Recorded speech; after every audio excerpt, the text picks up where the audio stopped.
بسم اللہ الرحمن الرحیم وبہ نستعین وہو خیر معین۔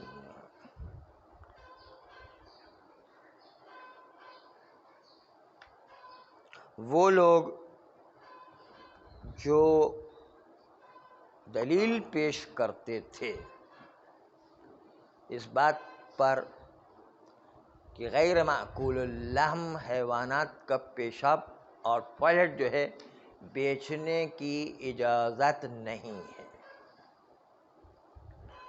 ایک اجماع تھا جس کا جواب دیا گیا، دوسرا مالیات نہیں رکھتا اس کا بھی جواب دیا گیا، تیسرا روایت تحفہ عقول تھی اس کا بھی جواب دیا گیا کہ اس سندن ضعیف ہونے کے ساتھ ساتھ روایت جو ہے وہ کہتی ہے کہ نجس چیزوں کو بیچنا جائز نہیں کیونکہ قابل انتفاع نہیں ہوا کرتا۔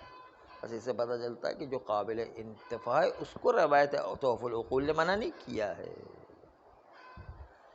یہ تین دلیلوں کو جو لوگ بیع غیر معقول اللحم کا اموال و اوراث کو بیچنے کو منع کر رہے تھے، چوتھی دلیل ان لوگوں کہ جو لوگ کہتے ہیں کہ اموال و اوراث سے غیر معقول اللحم کو بیچنے کی اجازت نہیں، اس کی چوتھی دلیل یہ ہے کہ جس کو شیخ طوسی علیہ رحمہ نے اپنی کتاب خلاف میں، کتاب خلاف کی خوبی ہے جو شیخ طوسی علیہ رحمہ نے لکھی ہے، کیونکہ شیخ طوسی علیہ رحمہ اتنی عظیم علمی شخصیت تھی کہ بغداد کے اندر قاضی القضات تھے۔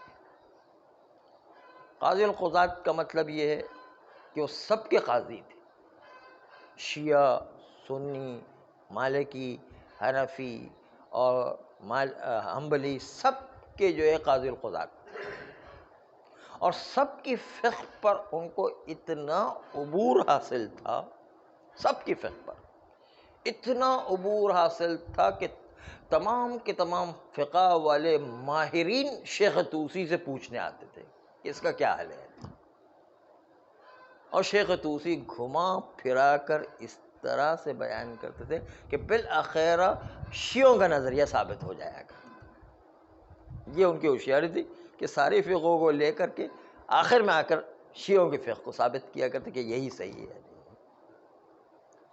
یہ وہ کتاب ہے کہ جس میں تمام سنی شیعوں کے نظریات ذکر کیے اور آخر میں شیعہ فقہ کو صحیح قرار دیا۔ یہ اس کتاب کی خوبی، کتاب خلاف اس لیے یعنی مخالف کے نظریات بھی اس کے اندر ذکر کیے گئے ہیں، اسے کتاب خلاف اس کو قرار دیا گیا۔ کتاب خلاف میں شیخ طوسی علیہ رحمہ نے یہ بات، یہ روایت نقل کی ہے، اور علامہ حلی نے بھی اپنے بعض کتب میں، علامہ حلی کی بڑی خوبی یہ تھی، ویسے تو شیخ طوسی کے بعد تمام کتب شیعہ کو بغداد میں جلا دیا گیا تھا، جو وہاں پر رائٹ ہوا تھا، وہاں پر بلوہ ہوا تھا، اس میں شیعہ ساری کتابیں جلا دی، حتیٰ اصول اربعہ میں جس کے اندر شیعوں کی بنیاد تھی اس کے اصلی نسخے کو بھی جلا دیا گیا اور شیعوں کی اصل کتاب ضائع ہو گئی۔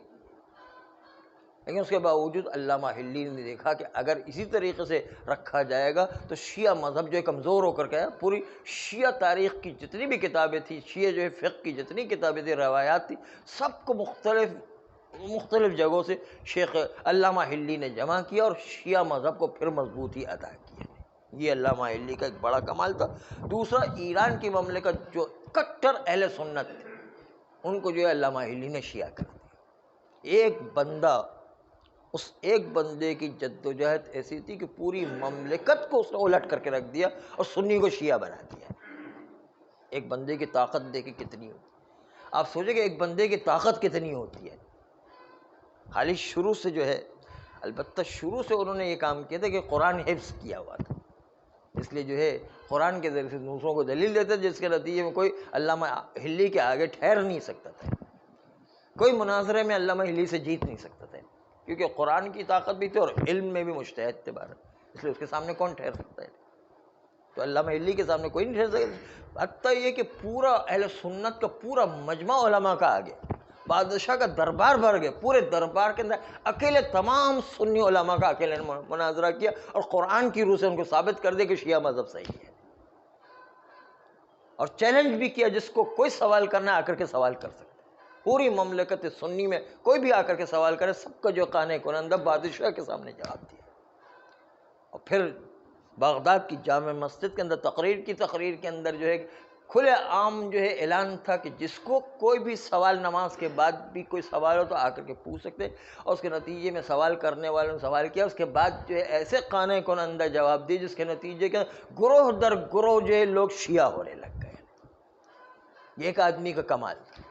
انسان اپنی صلاحیتوں کو اتنا اجاگر کرے، اتنی ہمت رکھے کہ کوئی معاشرے میں ایک اصیل کام انجام دے کر کے بتائے.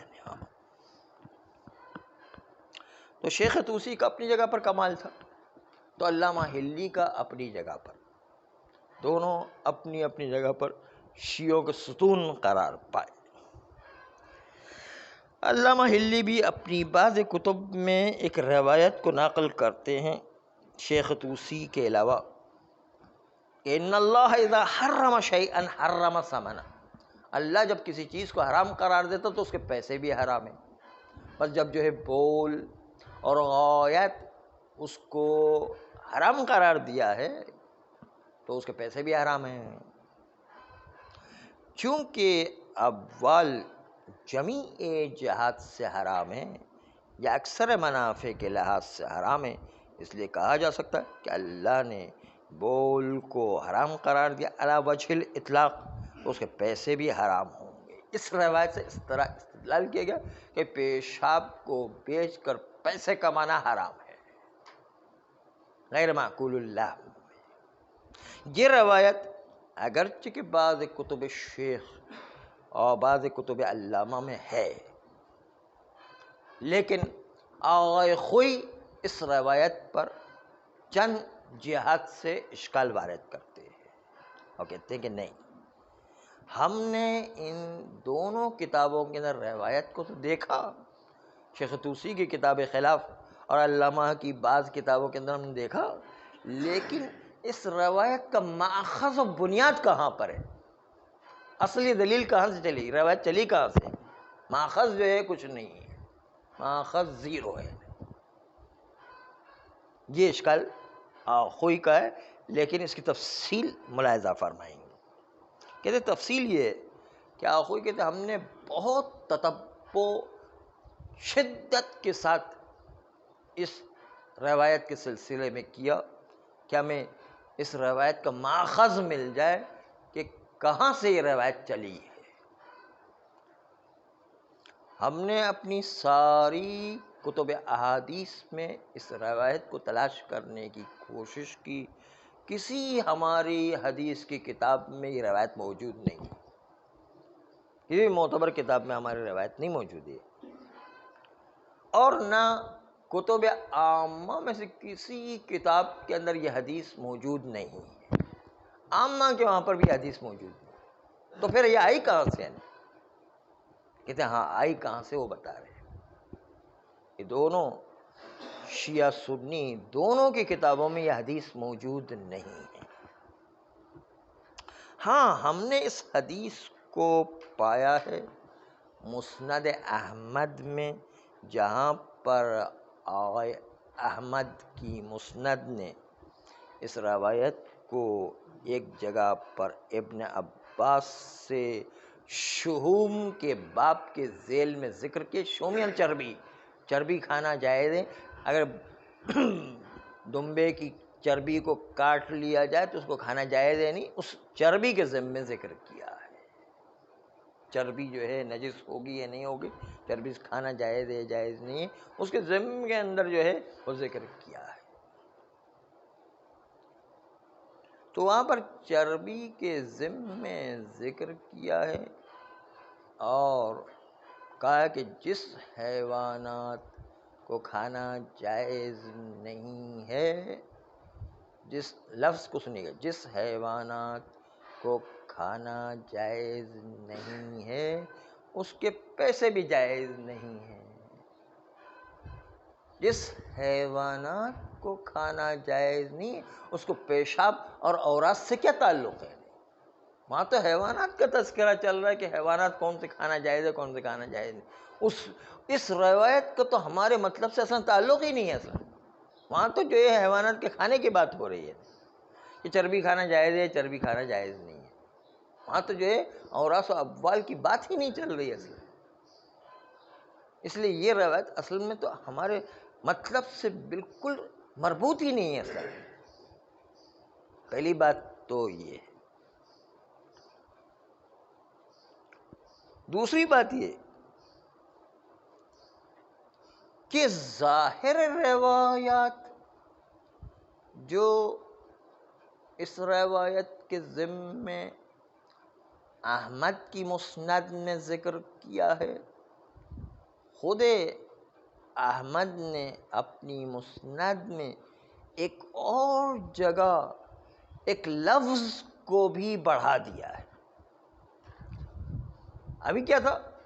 ان اللہ اذا حرم شیئا حرم ثمنہ، وہاں پر لفظ بڑھ دے اذا حرم اکل شیئا حرم ثمنہ، لفظ اکل کو بڑھا دے۔ اکل یعنی کھانا۔ جب اللہ کسی چیز کے کھانے کو حرام قرار تو اس کے پیسے بھی حرام قرار دے دیتا ہے۔ بلی کا گوشت کھانا حرام ہے تو بلی کے گوشت کو بیچنا بھی حرام ہو جائے گا۔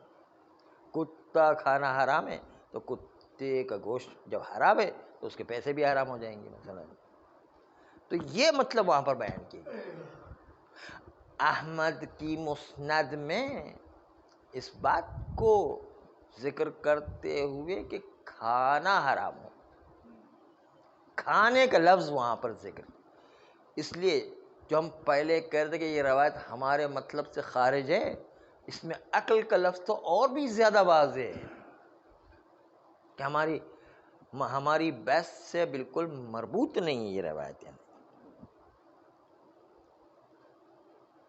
اور پھر احمد کے نقل کرنے کے بعد ان کی اتباع میں دوسروں نے بھی عقل کے لفظ کو ذکر کیا کہ جس چیز کو کھانا حرام ہو اس کے پیسے بھی حرام ہیں۔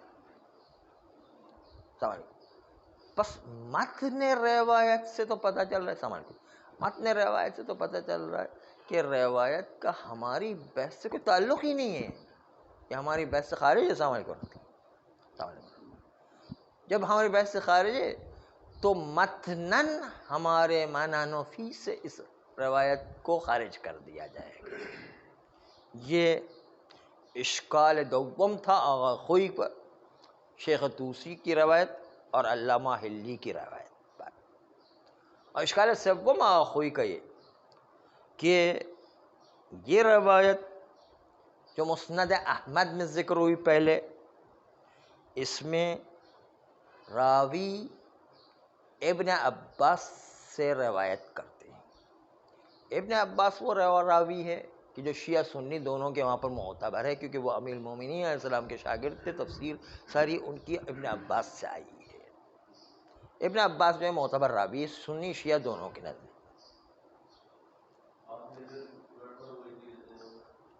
وہ ایک الگ مسئلہ ہے بہرحال۔ ہاں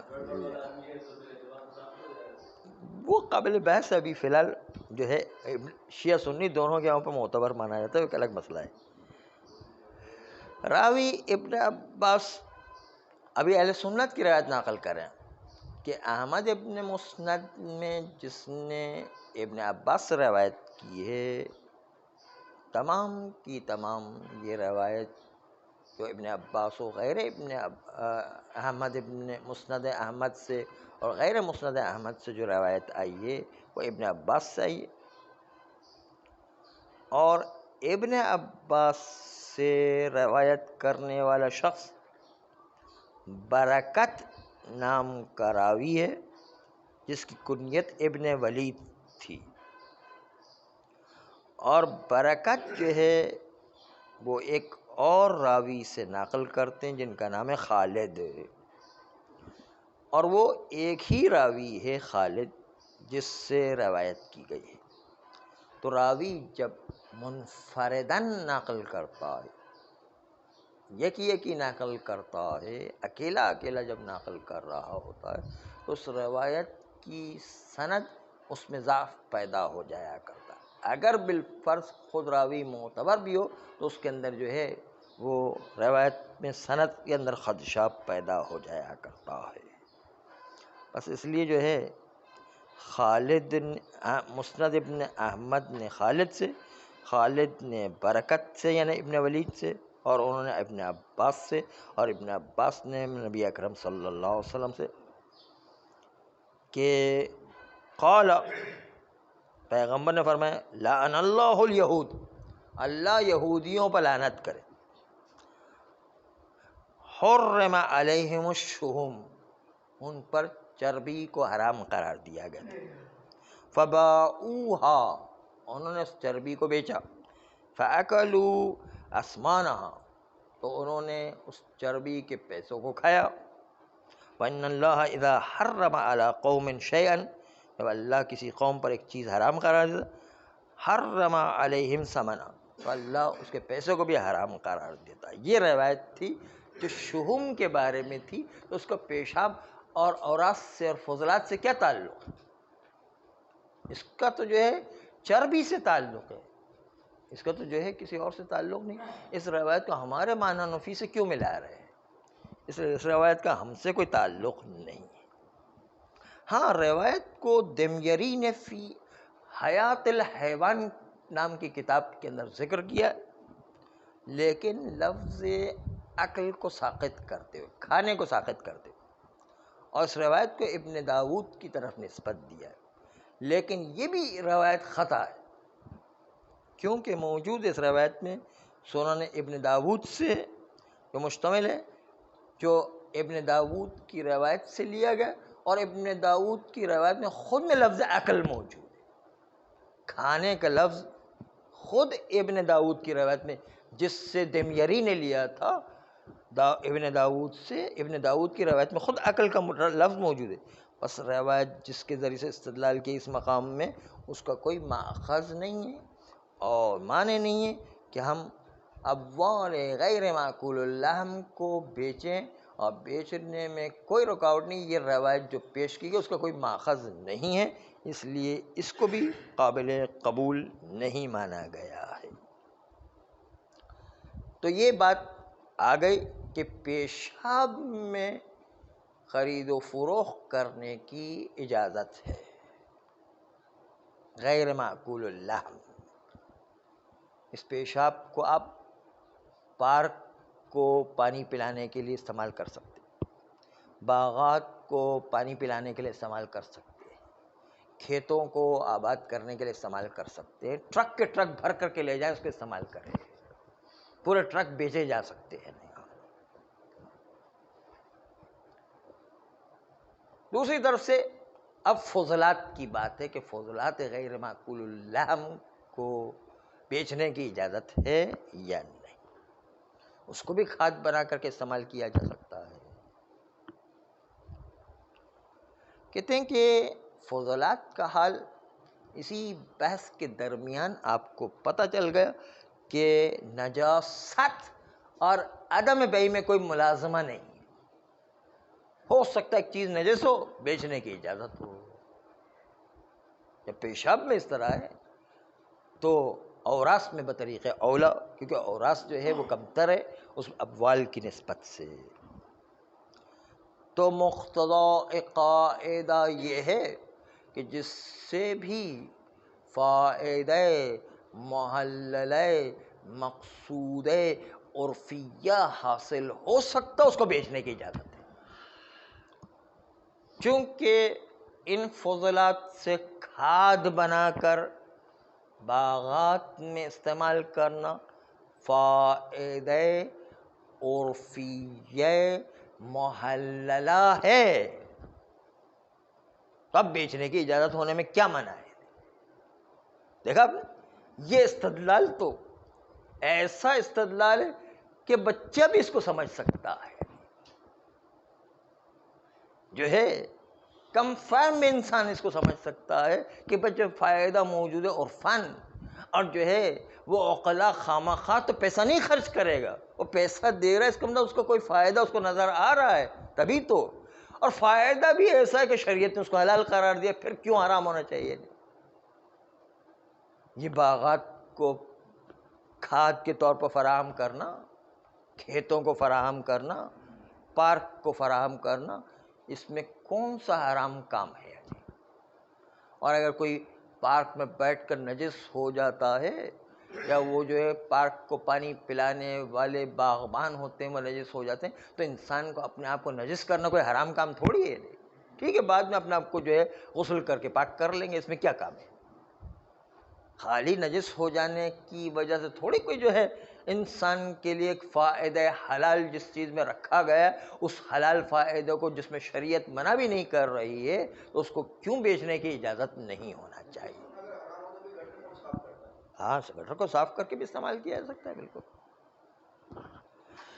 تو اب جو ہے قاعدہ اصلی یہ ہے کہ جس میں بھی منفعت محللہ مقصود عرفیہ موجود ہو اس کو استعمال کرنے کی بھی اجازت ہے، اس کو خرید و فروخت کی بھی اجازت ہے، قاعدے کے مطابق جو ہے بیچنے کی اجازت ہونا چاہیے، کیونکہ اطلاقات شامل ہے۔ تجارتاً عن تراضٍ، دونوں طرفین کی رضائیت سے یہ معاملہ ہو سکتا ہے کیونکہ فائدہ محللہ موجود ہے۔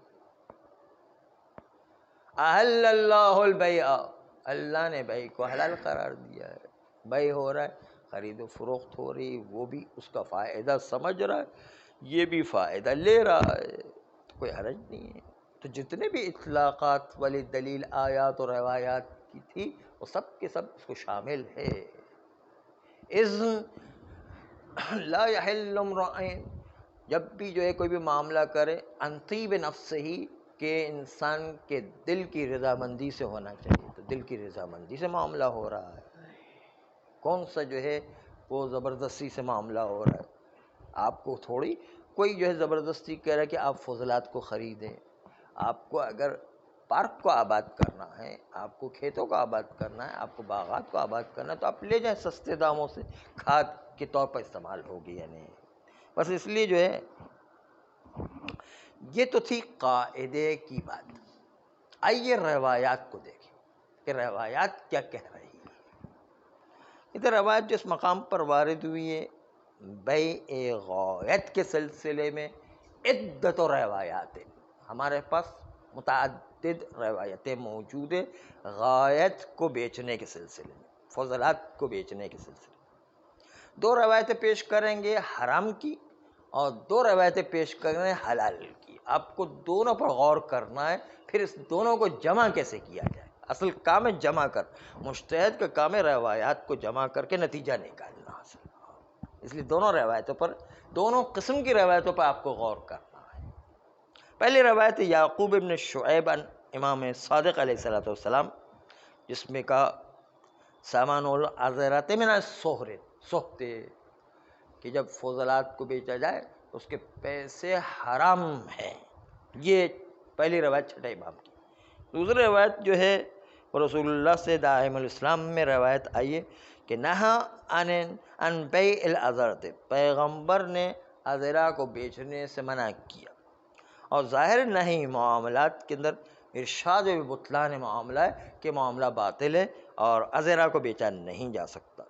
ان دونوں روایت کا تقاضا یہ کہ فضلات کو بیچنا باطل ہے اور اس کے مقابل میں پیسے لینا بھی حرام ہے، یہ بات ان دو روایتوں سے آگے۔ لیکن ان دو روایت کے مقابل دو روایتیں ایسی ہیں کہ جو بیچنے کی اجازت دے رہی ہے۔ اب آئیے ان دو روایت کو۔ پہلی روایت محمد ابن مضارب کی عن امام صادق علیہ السلام قال، امام علیہ السلام نے فرمایا لا باس ببیع العذرۃ، عذرا و فضلات کو بیچنے میں کوئی حرج نہیں ہے۔ دوسری بات نسخوں میں مکاسب کے اندر اور اس کے تعلیقات میں محمد ابن مضارب کی جگہ پر محمد ابن مصادف لکھا ہوا ہے۔ آخوئی کہتے ہیں مضارب کی جگہ پر جو مصادف لکھا ہوا ہے وہ غلط ہے، اس لیے کہ اصل مضارب ہی ہے، مصادف غلط ہے۔ دوسری روایت ملاحظہ فرمائیں جو اجازت دے رہی ہے کہ آپ کو بیع عذرا اجازت ہے کہ بیچ سکتے ہیں فضلات کو، اس کی دوسری روایت میں سماع سے روایت ہے۔ سماع کہتے ہیں کہ سأل رجل ابا عبداللہ علیہ السلام، ایک آدمی نے امام صادق علیہ السلام سے سوال کیا، وَأَنَا حَاضِرٌ، میں اس محفل میں بیٹھا ہوا تھا، فقال، اس آدمی نے کہا، انی رجل ابیع العذرۃ، میں وہ آدمی ہوں کہ جو فضلات کا کاروبار کیا کرتا ہوں، فما تقول، آپ اس کاروبار کے سلسلے میں کیا کہتے ہیں؟ امام صادق علیہ السلام سے پوچھا۔ قال حرام بیعها وثمنها، کیا اس کا بیچنا اور اس کے پیسے لینا حرام ہے؟ وقال، اور امام علیہ السلام نے کہا، لا باس ببیع العذرۃ، امام علیہ السلام نے کہا کہ نہیں، اس کی خرید و فروخت میں کوئی حرج نہیں ہے، اس کے پیسے لے سکتے ہیں۔ تو آپ نے دیکھا کہ روایات خود مختلف ہیں، کچھ روایات میں منع کیا گیا، کچھ روایات کے اندر اجازت دی گئی، اور اسی وجہ سے ان دونوں کو کیسے جمع کریں یہ بہت مشکل مرحلہ ہے۔ مختلف طریقے سے اس کو جمع کیا گیا، روایات کو بھی دیکھنا ہے، یہ جو ہے مختلف طریقے سے جمع کیا گیا ہے۔ اس میں جمع کرنے کے لیے شیخ طوسی علیہ رحمہ بھی بہت پریشان ہو گئے تھے، آپ نے اگر مقاصد میں پڑھا ہو تو وہاں پر کا کوئی وجہ جام سمجھ میں نہیں آ رہی، اس لیے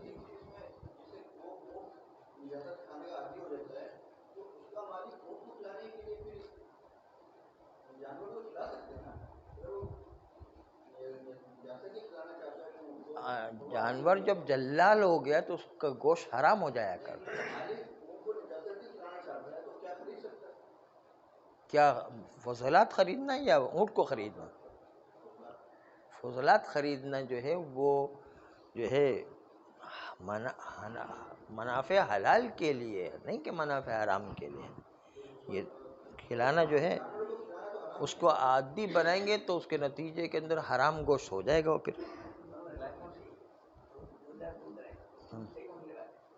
وہی عرض کر رہے، وہی کہ اس میں دونوں روایتوں کو جمع کرنا، اس میں اختلاف نظر علماء کا پیدا ہو گیا، اور آغا شیخ طوسی نے پریشان ہو کے کہا تھا کہ اس کو جمع کرنا کس طرح کیا جائے، وہ خود مقاصد میں آپ نے ملاحظہ فرمایا ہوگا کہ مشکل کام تھا، لیکن یہاں پر تھوڑا سا آسان ہے۔ فرماتے ہیں کہ چند وجوہ کو ذکر کیا ہے جمع کرنے میں، جس کو طول دینا اس کا کوئی فائدہ نہیں، اور کوئی فائدہ اور غرض حاصل نہیں ہوگی سوائے اس جمع کے جو فاضل سبزواری نے جمع کیا۔ انہوں نے یہ جمع کیا ہے کہ جو روایات بیچنے کی اجازت دے رہی ہے وہ روایات اس کی بنیاد پر بیچنا جائز ہے، لیکن جائز بھی ہونے کے باوجود مکروہ ہے۔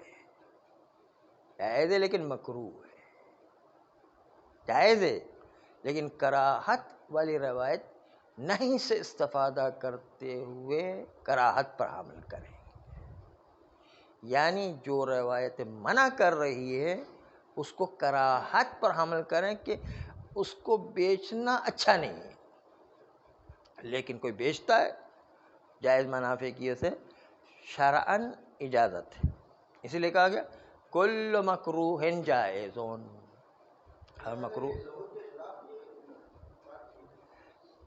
اس کل مکروہ جائزون اس کی بنیاد پر جو ہے کراہت والی چیز کو بیچنے کی اجازت ہے، اس لیے کہ جو جواز والی روایت ہے وہ اجازت دے رہی ہے، اور جو منع والی روایت ہے وہ جواز والی روایت سے ٹکرا رہی ہو تو اصل قاعدہ بھی یہی ہے کہ منع والی روایت کو حملے بر کراہت قرار دے، وہ تو بالکل صاف سیدھا ظہور کے مطابق نکل رہا ہے مسئلہ، اور اس پر حمل کرنا جو ہے خوئی کہتے ہیں سب سے بہتر نظر آتا ہے، کیونکہ جواز والی روایت تو جواز ہے ہی، جو منع والی روایت ہے اس کو کراہت پر حمل کریں گے، کیونکہ نہیں کا ظہور حرام میں، نہیں کا ظہور حرام میں ہونے کے وجہ یہ ظہور جب صراحت اجازت کے ساتھ ٹکراتا ہے تو ظہور کے بجائے غیر ظہور لیں گے اور اس کو کراہت پر حامل کریں گے۔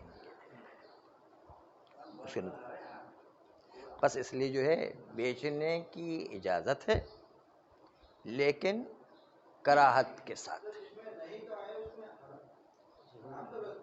نہیں حرام نہ نبی صلی اللہ علیہ وسلم فلاں اسے نہیں کرایا۔ ہاں لفظ کا کہ جو ہے کہ اس میں کہا گیا کہ بعض جگہ پر نہیں کو حملے پر کراہت کریں گے، اور ہاں ایک روایت میں ہے لیکن اس کو بھی حمل کریں گے کہ وہاں پر جو ہے